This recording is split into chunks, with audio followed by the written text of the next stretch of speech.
జై శ్రీరామ్ ప్రజాహిందబంధు మిత్రులందరికీ. ఇక్కడ కొంతమంది మత్తోన్మాదులు బీచ్ రోడ్లోని ఎటువంటి అనుమతి లేకుండా చాలా రోజుల నుంచి యేసు నిజదేవుడు అని చెప్పి ఇంకా లేనిపోయిన భజన కార్యక్రమాలన్నీ చేస్తున్నారు. దీని గురించి ఏంటని మాట్లాడితే మీ అయ్యప్ప స్వామి గురించి ఇలా తీసుకొస్తున్నారు.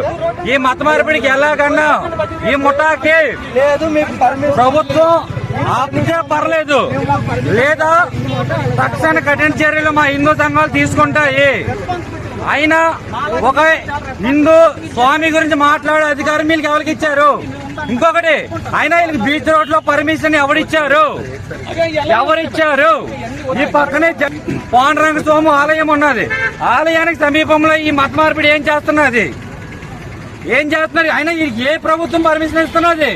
ఈ స్వామి గురించి మాట్లాడే ఎవరిచ్చాడు? ఈ బ్యాచ్ మొత్తం మార్పిడి బ్యాచ్. ఈ మత మార్పిడి బ్యాచ్ కి ఏదో ఒక రోజు ఖచ్చితంగా నేనే బుద్ధి చెప్తాను.